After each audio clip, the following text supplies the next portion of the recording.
Halo majikan, kemarin kita udah TC, sekarang kita Mrs. Things ya gengs ya. Besok TC lagi, begitu selang-seling biar eling. Dimana ini ada sebuah kasus ya tentang seorang dokter yang ditaksir sama pasiennya sendiri. Sampai-sampai pasiennya itu semacam apa ya, terobsesi dan ujung-ujungnya tapi ditolak sama sang dokter. Nah, si pasiennya nih kayaknya baper. Karena memang selain dokternya cantik, perlakuan dari dokternya itu juga ramah. Tapi ya namanya dokter kan memang harus ramah ke pasien. Masa iya pasien itu kan lagi sakit datang-datang dijutekin mentang-mentang pakai BPJS begitu itu mah beda cerita ya. Intinya kalau dokter itu mah basicnya ya atau SOP-nya memang harus baik dan harus ramah gitu perhatian kepada pasiennya. Tapi kalau dapat modelan pasien yang seperti ini nih yang membuat jadinya apa kabar dunia. Sudah gila. Jadi ini kejadiannya tuh di Palembang pada tahun 2009, gengs. Dimana dokter cantik yang kita maksud tadi adalah Alia Pranitasari. Yang di tahun itu usianya 27 tahun. Bisa dibilang berarti ini dokter muda ya. Dimana Alia itu lahir pada tanggal 31 Juli 1982. Ya bisa dibilang ini berarti dokter muda ya. Untuk backgroundnya sendiri dikatakan Alia ini memang berasal dari keluarga dokter juga, gengs. Jadi memang sudah mapan sangat berada. Ayahnya itu tuh dokter spesialis kandungan atau dokter obgyn yang bernama Dr. Agus Tria Zainus Saleh dan ibunya dokter umum yang bernama Megawati. Nggak heran kalau Ale ini tuh akhirnya menjadi dokter juga karena biasanya memang historinya seperti itu ya. Ada silsilah nih orang tuanya dokter, terus anaknya juga jadi dokter. Ale sendiri waktu itu kuliah kedokterannya di Universitas Sriwijaya Palembang, gengs. Yang menurut orang-orang, Ale ini adalah perempuan yang cerdas, rajin, dan memang niat jadi dokter. Bukan sekedar kuliah kedokteran tapi ujung-ujungnya tuh malah kerja di bidang lain gitu kan. Suka banyak juga yang seperti itu. Nah tapi kalau Alia memang sudah jelas dia tujuannya mau praktek menjadi dokter. Dan dari pribadinya, Alia itu juga dikenal sebagai orang yang sangat humble serta komunikatif. Jadi kalau sehari-hari dia tuh memang suka cerita orangnya dan jadi pendengar yang baik juga di antara teman maupun keluarganya. Dan itu semua diimplementasikan ke dalam pekerjaannya juga sebagai dokter. Mendengarkan keluhan pasien nih seperti apa, ngajak ngobrol, jelasin ini itu. Yang mana hal tersebut tentunya sangat positif ya bagi seorang dokter kalau punya skill komunikasi yang bagus. Jadi kan ini pasien enak juga gitu kita kalau mau nanya-nanya atau mendengar penjelasan tentang penyakit segala macam. Babu sendiri ya paling sebel kalau ada dokter yang udahlah kita nunggu ngantrinya lama banget. Giliran ketemu cuma dilihat bentar terus dikasih resep begitu. Kayak template, gengs, kagak ditanya ini itu nggak detail gitu loh. Kan kita jadi bertanya-tanya lah, si itu dokter apa cenah yang kayak udah tahu semuanya ya. Dan bagaikan cerita-cerita kehidupan seorang dokter pada umumnya, Ale ini juga akhirnya mempunyai kekasih yang merupakan sesama dokter juga bernama Dokter Reza. Jadi dari background orang tuanya ini semuanya dokter, pasangannya pun dokter juga. Semacam kayak udah aman aja gitu kan rasanya. Nah sampai suatu hari keadaan aman tersebut tuh berubah di mana si Alia ini kedatangan seorang pasien bernama Iwan Ardiansyah. Iwan ini tuh anak kedua dari 3 bersaudara, alias anak tengah yang kata orang mah suka agak unik sifatnya biasanya begitu ya. Tapi ternyata Iwan ini bukan tipe-tipe anak yang suka rebel, melainkan dia tuh lebih pendiam dan gak banyak nuntut ini itu semasa kecil. Gak tahan teruman iri dengan kakak ataupun adiknya gitu loh maksudnya. Keluarganya sendiri backgroundnya cukup bagus. Atau kalau zaman sekarang mah bisa dibilang orang ada. Karena sang ayah ini menjabat sebagai kepala dinas di instansi pemerintahan yang ada di Sumatera Selatan. Nah karena basicnya bisa dibilang si Iwan ini adalah orangnya pendiam, dia pun gak pernah bertingkah ataupun sampai punya musuh juga gak ada. Kayak ya udah gitu orangnya introvert sendiri aja gitu ya. Yang memang jadinya dia juga gak pernah cerita apa-apa mengenai perasaannya dia tuh ke orang lain. Sehingga orang lain juga nggak tahu nih maksudnya si Iwan sebenarnya lagi seneng, sedih, apa gila atau gimana. Image-nya ya udah baik-baik aja. Dia rajin ibadah, pulang sekolah selalu tepat waktu, nggak pernah keluyuran, nggak pernah berbuat kenakalan-kenakalan yang bikin puyeng orang tua dulunya. Makanya untuk ukuran anak tengah nih, Iwan itu terbilang di luar dari stigma anak tengah yang tadi dibilang selalu rebel. Nggak ada cerita yang aneh-aneh semasa si Iwan remaja. Perjalanan hidupnya ya dia sekolah, kuliah, ngerantau, kerja di Jakarta, dan setelahnya menikah dengan seorang wanita di tahun 2003. Benar-benar kedengaran normal aja gitu kan selayaknya perjalanan hidup manusia. Namun ternyata pernikahannya itu memang tidak berlangsung lama, gengs, karena ujung-ujungnya cerai. Yang menurut beritanya sih karena faktor gitu, bukan usia tapi uang begitu. Karena pada saat itu memang kondisinya Iwan belum stabil atau belum mapan ya. Dia itu sebenarnya katanya udah kerja di salah satu bank swasta. Namun ya karena mungkin masih baru gitu ya, jadi gajinya juga belum besar. Bukan hal umum lah abisnya kalau pertengkaran di rumah tangga itu nomor 1 menurut survei adalah karena uang. Ya udah makanya setelah itu si Iwan statusnya menjadi duda, single gitu kan, karena memang belum punya anak dari pernikahannya tadi. Nah, di lain sisi, ternyata Iwan ini juga punya penyakit bawaan, gengs, yang disebut dengan thalassemia. Jadi memang penyakit tersebut adalah penyakit bawaan yang jatuhnya genetik dari orang tua yang diturunkan ke anak. Thalassemia sendiri adalah penyakit yang menyebabkan seseorang ini kekurangan hemoglobin atau protein pembawa oksigen. Sehingga sel darah merahnya ini mudah hancur dan menjadi anemia gitu sampai kronis kurang darah. Dengan gejala khasnya nih kalau udah parah gitu ya, pucet terus, lemes, dan bisa sampai pingsan tahu-tahu. Nah, orang kalau sudah kronis nih keadaannya akan membutuhkan transfusi darah seumur hidupnya, gengs. Dan memang itulah yang dialami oleh si Iwan, di mana penyakitnya makin lama makin parah. Akhirnya Iwan ini harus secara rutin berobat. Awalnya dia tuh ke RSUD Selasi Pangkalan Kerinci di Pelalawan. Tapi setelah berbulan-bulan tuh melakukan kegiatan rutin ya transfusi darah di sana, lama-lama dia semacam kayak kewalahan gitu, perkara antara rumah sakitnya tadi sama tempat kerjanya mah jauh, butuh waktu berjam-jam. Ya masalahnya ini adalah dua hal yang tidak bisa dikalahkan satu sama lain. Di satu sisi ini ada masalah kesehatan dan di sisi lain masalah keuangan. Yang mana kalau nggak kerja, ya gimana caranya dia buat bayar rumah sakit? Dan sebaliknya, kalau dia berat di pekerjaan, kerja mulu begitu nggak ngurusin masalah kesehatannya, lama-lama ya innalillahi. Makanya akhirnya dia mencari-cari nih rumah sakit yang baru, yang lebih gampang diakses dalam perjalanannya lah. Sampailah dia ketemu di Rumah Sakit Dr. Muhammad Husin di Palembang. Yang kebetulan di situ juga tempat Ayla tadi bekerja. Ya sebenarnya Ayla sendiri katanya praktek di beberapa rumah sakit ya, salah satunya tapi di situ. Makanya ketemulah nih sama si Iwan sebagai pasiennya dan Ayla sebagai dokternya. Dan dari awal memang tadi kan kita udah bilangin ya, pribadi dari Alia ini sendiri tuh selalu humble, gengs, dan komunikatif sama semua pasiennya. Pokoknya ya Alia ini hanya menjalankan tugasnya aja dan memperlakukan Iwan nih selayaknya pasiennya dia sama kayak yang lain. Namun di luar itu, ini tuh memang biasanya apa ya, sering dilakukan lah sama dokter-dokter muda atau dokter-dokter senior sekalipun gitu, yaitu menerima konsultasi di luar jam prakteknya. Ya alasannya macam-macam, bisa buat untuk jam terbang sama ya pastinya tambahan uang. Kalau sekarang biasanya dokter tuh kalau mau ngambil side job dari kerjaannya di rumah sakit yang di luar jam praktek nih maksudnya ya, itu tuh buka konsultasi online, gengs, lewat aplikasi-aplikasi kesehatan gitu kan. Misalkan kita kalau mau beli obat itu kan harus pakai resep konsul dokter dulu. Nah yang gitu-gitu tuh lumayan, itu kan sekali konsul cacatannya bisa 30.000 sampai 65.000 begitu kan, apalagi kalau spesialis. Ya nggak ada yang salah maksudnya, itu kan memang masih wajar ya dalam jalur bidang kedokteran juga. Cuma memang dasarnya si Iwan aja nih yang dari awal ketemu mungkin langsung naksir sama Alia ya. Perkara wajah dari dokter Alia ini kan memang cantik dan cara ngomongnya juga kayak baik banget. Ditambah dokter Alia ini ternyata juga mau menerima konsultasi di luar jam prakteknya. Jadi si Iwan ini macam kayak diperhatiin banget nganggepnya. Dikira gayung bersambut, dimana si dokter Alia juga ada rasa kali ini. Lah padahal kan emang lu pasien Iwan, namanya pasien lagi ngeluh, cerita tentang penyakitnya didengerin, minta konsul di luar jam praktiknya juga karena mungkin butuh gitu ya, perkara sakit kan, dia kerja segala macem baru bisa konsul di luar jam kerjanya si Iwan segala macem. Ya dijabarin sama dokter Alia. Bukan berarti kalau begitu dokter Alianya naksir sama lu Iwan, kan begitu ya. Intinya mah udah baper banget nih si Iwannya ini, menanggapi perhatian dari dokter Alia ini sebagai sebuah sinyal, dikiranya begitu. Jadilah dari situ kalau ketemu nih di jadwal konselingnya, si Iwan tuh selalu datang-datang bawa hadiah. Dan hadiah-hadiah yang diberikan di sini tuh nggak main-main. Macam kayak tas mahal, baju branded, pokoknya barang-barang yang wah begitu loh harganya. Karena Iwan tahu dokter Alia ini sendiri kan kelihatan basicnya anak orang kaya ya, dari keluarga dokter juga. Masa dikasih barang-barang receh? Sama niatnya Iwan kan memang mau mengambil hatinya si dokter. Tapi ya emang si Iwannya aja nih yang agak nggak tahu diri gitu. Karena dia ngasih-ngasih begitu tuh tapi nggak ngelihat kemampuan finansialnya dia sendiri. Lah gajinya dia sendiri aja kan bisa dibilang udah cukup kekuras ya buat rutin berobat tuh pastinya. Ditambah lagi dia harus beli barang-barang mahal seperti itu untuk hadiah. Lama-lama ya habis duitnya. Tabungannya habis, nggak bersisa, demi membuat si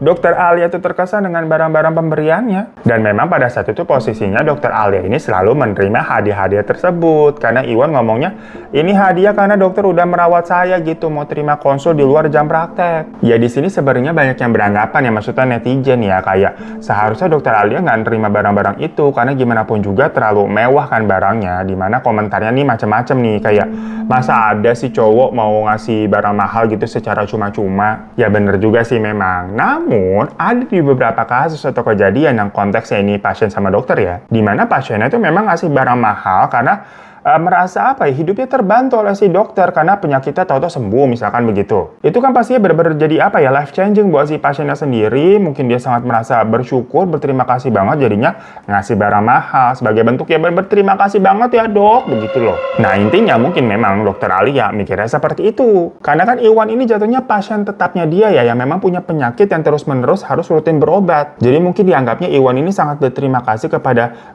dokter Alia yang sudah merawat penyakitnya tersebut. Ya anyway, tapi dari sisinya si Iwan lama-lama dia bingung nih, maksudnya karena duitnya sampai habis kan tuh. Makanya akhirnya dia nekat untuk menggelapkan uang dari tempat kerjanya di bank tersebut. Ya lagi-lagi bukan cerita baru ya, banyak nih oknum-oknum atau orang-orang bank yang menggelapkan nilep duit dari nasabahnya begitu. Amit-amit ya, na'udzubillah min dzalik ya. Pokoknya Iwan itu ngambil duit 50 juta, geng, tahun 2009 itu gede banget loh jatuhnya. Cuma yang namanya ini uang bank begitu ya, jumlah segitu juga belum langsung kandus, karena kan di bank sendiri jumlahnya miliaran atau bahkan triliunan dari duit nasabahnya. Jadi 50 juta juga nggak begitu berasa, kecuali kalau ada audit. Makanya awal-awal masih nggak ketahuan nih, dimana akhirnya uang-uang tersebut Iwan gunakan buat lanjut lagi ngasih hadiah-hadiah mahal ke dokter Alia. Long story short, setelah pertemuan rutin dengan maksudnya konsultasi berobat segala macem ya, dan tiap kali ketemuan si Iwan juga selalu ngasih hadiah nih, di tanggal 18 Agustusnya Iwan itu tahu-tahu minta konsultasi sama dokter tuh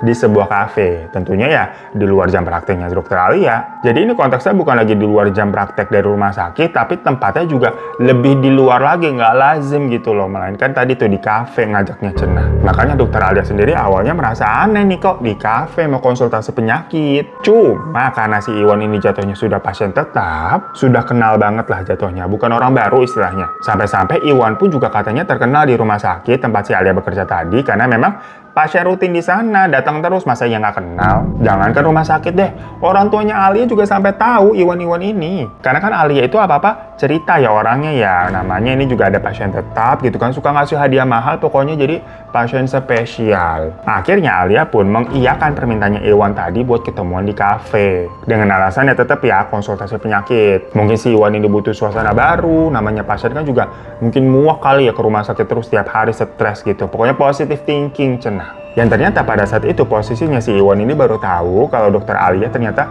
baru jadian sama seorang dokter juga, sesama dokter nih, yaitu dokter Reza yang tadi kita udah bilangin di awal. Makanya pas ketemuan di kafe tersebut, si Iwan ini bukan ngebahas penyakit, malah dia tuh nanya-nanya mengenai hubungannya dokter Alia dengan dokter Reza. Ya tentunya dokter Alia bingung lah, kayak apa urusannya kok tau-tau nanya ke hal-hal yang personal gitu loh, nggak ada hubungannya dengan konsultasi penyakit. Tapi si Iwan ternyata tetap kekeh tuh nyecer gitu nanyain, karena dia merasa kaget baru tahu loh kok ternyata dokter Alia malah jadian sama dokter Reza. Padahal kan saya duluan yang deketin dokter gitu. Selama ini saya udah ngasih barang-barang mahal loh, kenapa jadinya dokter malah sama dokter Reza? Loh, makin bingung dong dokter Alia. Maksudnya kok jadi si Iwan yang ngurusin masalah percintaannya si dokter Alia gitu. Ini maksudnya mau gimana sih ngomongnya? Katanya kesini mau konsultasi penyakit. Ya udah, di situ akhirnya si Iwan terang-terangan dia mengungkapkan perasaannya tuh, dibilang dia suka sama dokter Alia dan pengen menikahi Alia. Nah di part ini sebenarnya ada sebuah hal yang mungkin ini apa yang ngomongnya bukan kontradiktif, tapi si Iwan ini semacam kayak mau meluapkan hatinya yang selama ini mengendap apa yang dia rasakan tuh dia ungkapkan akhirnya. Karena kan tadi diceritakan kalau Iwan sendiri dari kecil sebenarnya orang yang pendiam dan nggak pernah ngomong apa yang dia rasakan. Bahkan katanya dia nggak pernah protes dan selalu mengalah dengan kakak maupun adiknya. Dimana ada cerita nih, menurut orang tuanya Iwan, pernah waktu itu pas lebaran waktu masih kecil ya, kakak sama adiknya itu udah dapet baju baru tuh, udah dapet duluan, tapi si Iwan belum. Nah Iwan ini diem aja, nggak ngambek, nggak protes ataupun nggak tantrum. Pokoknya dia nggak pernah benar-benar mengungkapkan apa yang dia rasa gitu loh, saking pendiam dan introvertnya. Nah tapi di part yang kafe tadi tuh, Iwan akhirnya protes, mengungkapkan bener-bener apa yang dia rasa. Kalau dia suka sama dokter Alia dan mau menikahi dokter Alia, dan kenapa dokter Alia malah pacaran sama dokter Reza. Padahal dia juga udah sampai ngabisin uang tabungannya buat beli barang-barang mahal gitu, tapi ujung-ujungnya merasa nggak dianggap lah. Nah dari POV-nya dokter Alia sendiri, dia juga nggak tahu kalau ternyata selama ini Iwan ada rasa gitu ya. Kaget lah makanya. Dokter Alia bilang kalau dia hanya profesional aja bekerja sebagai seorang dokter dan menganggap Iwan ini pasiennya. Jadi perlakuan baik dan segala macam yang dianggap Iwan itu adalah sebuah sinyal, semuanya hanya salah paham. Karena kalau menurut Alia sikapnya hanya selayaknya sebatas dokter sama pasien pokoknya. Nah di situ Iwan kaget dengar pernyataan dari dokter Alia yang ternyata nggak pernah ada rasa sama dia. Makanya Iwan Iwan ini menganggap dokter Alia ini selama ini berarti mempermainkan perasaannya, cenah. Karena di sini udah mulai nggak bener ya pembahasannya ya. Maksudnya di awal tadi janjinya mau konsultasi kesehatan, lah kok malah bahas perasaan. Akhirnya dokter Alia bilang kalau memang udah nggak ada hal-hal yang mau dikonsultasikan masalah medis, mending saya pulang aja deh. Ya udah, makanya dokter Alia ini pergi tuh meninggalkan Iwan di kafe sendirian. Pokoknya Iwan diem aja gitu, mungkin merasa kecewa banget. Besoknya dokter Alia praktek kerja di rumah sakit seperti biasa lah. Tahu-tahu sorenya si Iwan telepon buat ngajak ketemuan lagi di sebuah kafe, pokoknya di Palembang Square Mall kalau nggak salah. Kali ini katanya beneran mau konsultasi medis. Ya dokter Alia mikir kalau ya iya kali ini bener mau konsultasi nih ke sekarang nih. Karena kan kemarin berarti nggak ada konsultasi sama sekali jatuhnya. Jadi setelah selesai jadwalnya di rumah sakit, Alia pun pergi ke sana menemui Iwan. Nah pas ketemu pun si Iwan langsung minta maaf tentang kejadian kemarin. Dan hari ini dia bilang beneran mau konsultasi kesehatan kok. Ya makanya karena itu akhirnya sama dokter Alia dimaafin dan mereka melakukan konsultasi kesehatan sambil makan yang jatuhnya mah santai. Tapi karena jatuhnya ini kan udah malam ya, tadi kelar dari rumah sakit aja udah sore. Ayahnya Alia nelfon tuh nanyain kemana kok belum pulang. Ya Alia bilang lagi sama Iwan untuk konsultasi kesehatan. Ya udah ayahnya bilang kalau udah selesai nanti langsung pulang ya. Si Iwan ini kayaknya mendengar tuh percakapan antara Alia sama ayahnya yang nyuruh pulang. Makanya Iwan ini merasa nggak mau Alia untuk buru-buru pergi. Dia kayak langsung melakukan konsultasi nanya ini itu yang tujuannya untuk mengulur waktu. Plus juga dia tuh sampai pesan makanan banyak banget yang sebenarnya mah terlalu banyak untuk mereka berdua doang. Dan di situ dokter Alia juga udah mulai nggak enak nih, kayak nggak nyaman lah. Kok ini kayaknya si Iwan lama-lama jadi aneh lagi. Pesan makanan banyak banget buat apa? Kelihatan banget untuk mengulur waktunya. Makanya langsung si dokter Alia menyudahi sesi konsulingnya dengan alasan ini udah terlalu malam dan dia harus segera pulang gitu karena ada urusan di rumah bilangnya. Ya perkara dokter Alia udah bilang seperti itu, Iwan juga nggak menahan. Tapi kebetulan waktu itu memang si Iwan nggak bawa kendaraan. Jadinya dia minta tebengan pulang lah untuk ke kosannya yang nggak jauh dari situ. Agak nyusahin emang ya punya pasien modelan Iwan begini ya. Ya berhubung Alia memang bawa mobil juga, jadi ya udah dianterin pulang deh tuh si Iwan. Sampai akhirnya mereka sampai di depan kos-kosannya si Iwan. Biasalah si Iwan lagi-lagi modus mengajak Alia nih untuk mampir dulu sebentar ke dalam kosannya. Pokoknya Iwan ini tuh sampai mohon-mohon hingga akhirnya dokter Alia mau deh mampir masuk ke dalam kosannya Iwan. Untuk di part ini kita juga kurang paham ya. Maksudnya udah jelas-jelas Iwan ini sudah sangat terlihat anehnya. Harusnya dari awal mah udah ditolak aja gitu. Kalau ditolak halus kagak bisa ya udah ditolak kasar, tinggalin. Ya makanya hal ini tuh mungkin pelajaran ya buat kita semua juga nih, terutama buat orang-orang yang nggak enakan gitu, people pleaser ya. Jangan apa-apa mengiyakan sesuatu yang padahal membuat kita sendiri mungkin nggak nyaman sebenarnya. Habis bener aja pas di dalam kosan nih, lagi-lagi si Iwan mulai deh tuh ngebahas mengenai hubungan antara dokter Alia sama dokter Reza. Nah dokter Alia yang tahu nih pembicaranya mau mengarah kemana ya, langsung udahlah pergi aja dan menegaskan kalau kamu sama saya itu hanya sebatas pasien sama dokter aja, nggak lebih, kan udah dibilang dari kemarin. Jadi jangan berharap apa-apa, apalagi kan kamu sedang sakit. Udah lebih baik pikirin aja kesehatan kamu sendiri dulu gitu, nggak usah mikirin cinta-cintaan. Tapi si Iwan bersikeras, dibilang kalau namanya perasaan cinta mah kagak bisa diatur. Makanya dokter Alia bilang lagi kalau statusnya Iwan tuh kan sebagai duda ya, nggak mungkin juga diterima sama keluarganya dokter Alia gitu loh. Nah di situ ekspresinya Iwan berubah, nadanya dia semakin meninggi, marah. Ya dokter Alia takut lah jadinya. Dia buru-buru mau keluar, tapi Iwan langsung menahan pintu dan nggak membiarkan Alia ini pergi, sambil bilang, kamu boleh pergi, tapi sebelumnya kamu harus berhubungan badan dengan saya. Ya udah gila-gilanya Iwan begitu ya. Kagetlah si Alia, ketakutan perempuan dibegituin. Dia minta tolong untuk Iwan untuk membolehkan dia keluar, kayak istighfar Iwan jangan berbuat seperti ini. Tapi yang ada si Iwan malah menyekap dokter Alia dan berusaha memperkawasnya, gengs. Tentunya Alia berontak, yang akhirnya dipukul dan jokek gitu ya sampai si Iwan sampai dokter Alia kehabisan nafas, lemas, pingsan. Setelah udah nggak berontak nih, Iwan pun melakukan hal yang nggak pantas tadi tuh ke Alia. Paham ya maksudnya ya majikannya? Ini memang ada part yang cukup sensitif, tapi pada akhirnya part ini adalah menjadi barang bukti, gengs. Dimana di dalam BAP dan beritanya dikatakan dokter Alia ini masih perawan. Nah dia diperlakukan tidak pantas seperti itu dengan kasar ya, jadinya berdarah. Dan darahnya itu banyak, jadinya ke kasur gitu, keseprek. Darah yang dimaksud ini adalah darah perawan ya, gengs ya. Nah tapi Iwan itu tidak peduli, dia malah makin senang karena merasa dia telah merepas keperawanan dokter Alia. Gila kan? Setelah selesai, Iwan baru sadar nih kalau Alia ini sudah tidak bergerak, sepertinya memang sudah meninggal. Nah setelahnya, handphonenya dokter Alia bunyi, dilihat ternyata itu telepon dari ayahnya, mungkin mau nanyain lagi kan? Tapi sama Iwan didiemin. Dan karena nggak diangkat, jadinya ayahnya itu nelfon ke Iwan. Ya Iwan nggak mau menimbulkan kecurigaan ya, jadinya sama Iwan diangkat karena udah nelfon ke handphonenya dia. Bener aja si ayahnya itu nanyain keberadaan dari dokter Alia, soalnya tadi terakhir aku telepon katanya ketemu sama kamu buat konsultasi. FYI aja sebelumnya kita udah ceritain ya, kalau orang tuanya Alia pun udah sampai kenal kan sama si Iwan, jadi saking benar-benar menjadi pasien tetapnya soalnya. Di situ tapi Iwan bilang kalau dia nggak tahu Alia kemana sebenarnya. Pokoknya abis tadi ketemuan ya udah mereka pulang masing-masing. Ya ayahnya Alia mendengar seperti itu nggak curiga, soalnya ya masuk akal aja kan abis konsul ketemu gitu ya udah pulang masing-masing, jadi Iwan nggak tahu setelah itu Alia kemana. Sementara si Iwan ini kebingungan nih sebenarnya untuk menghilangkan bukti kejahatannya. Akhirnya dia copot itu spray kasur yang tadi ada bekas darahnya, termasuk semuanya lah, sarung bantal, sarung guling segala macam, terus dia masukkan ke dalam sebuah tas. Habis itu dokter Alia dia gotong tuh ke dalam mobil yang tadi dipakai buat ngantar gengs, Honda Jazz warna merah. Karena sudah malam, orang-orang di dalam kosan itu kayaknya ya lagi pada tidur di dalam gitu, jadi nggak ada yang ngelihat si Iwan lagi gotong-gotong orang. Dari situ Iwan membawa mobilnya dokter Alia muter-muter nggak jelas gitu nyari tempat untuk menghilangkan semuanya. Sampai akhirnya si Iwan parkir tuh di parkiran RSUD Selasi Pangkalan Keranci, Pahlawan Riau. Rumah sakit tempat sebelumnya dia berobat dulu sebelum akhirnya ke rumah sakit yang dokter Alia praktek. Habis itu ya udah dia pergi aja ninggalin mobilnya itu, di mana di dalamnya ada dokter Alia. Udah gitu doang, dibiarin aja di parkiran. Emang agak-agak si Iwan. Sementara orang tua dokter Alia cemas lah, semalaman kok ini anak mereka nggak pulang-pulang, dikabarin nggak diangkat gitu ya. Besoknya langsung lapor ke polisi karena Alia benar-benar udah nggak bisa dihubungin. Polisi pun bergerak tuh melakukan pencarian, dan akhirnya Alia gimana pun juga kan tahu ya terakhir kali anaknya itu ketemu sama Iwan bilangnya di telepon. Jadilah dia mencoba untuk menemui Iwan. Tapi pas datang ke kosannya, Iwan udah nggak ada di sana. Dan sang ayah ini hanya bertemu sama pemilik kos saja. Ya si ayah ceritakan kalau anaknya tuh hilang, maksudnya dokter Alia nih. Terakhir kali katanya ketemu sama si Iwan. Ya si pemilik kos bilang kalau ya saya sih nggak ngeliat anaknya bapak ya, tapi cuma semalam tuh Iwan memang sempat bawa mobil Jazz warna merah yang setahu saya itu bukan mobilnya si Iwan. Nah dengar begitu, ayahnya dokter Alia kaget dong, karena mobil Jazz warna merah itu ya mobil anaknya dokter Alia. Sementara Iwan dihubungin masih nggak diangkat-angkat, hilang atau kemana. Di kantornya pun juga nggak masuk.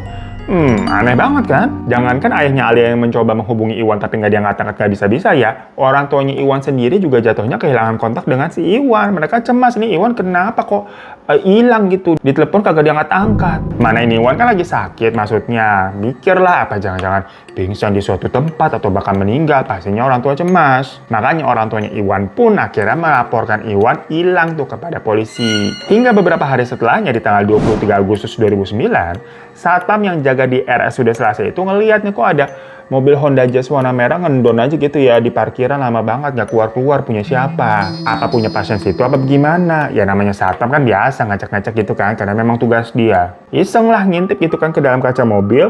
Shock banget ya, ternyata di dalamnya ada orang tiduran tuh di jok belakang. Tapi kan nggak mungkin itu orang cuma tidur. Keadaan jendelanya tertutup rapat dan itu udah beberapa hari di situ mobilnya. Langsunglah dia laporan ke pihak rumah sakit untuk lapor polisi. Itu ada orang di dalam sepertinya sudah meninggal gitu. Dan pas polisi datang ngecek, ya bener aja ternyata itu adalah dokter Alia. Kondisinya sudah membusuk gengs, karena berarti udah sekitar 4 hari yang di dalam situ. Setelah dilakukan otopsi, hasilnya juga jelas. Terdapat bekas pukulan dan cekikan ya, dan bekas juga pemerkosaan karena ada sisa-sisa darah yang nggak dibersihkan di area kemaluan itu.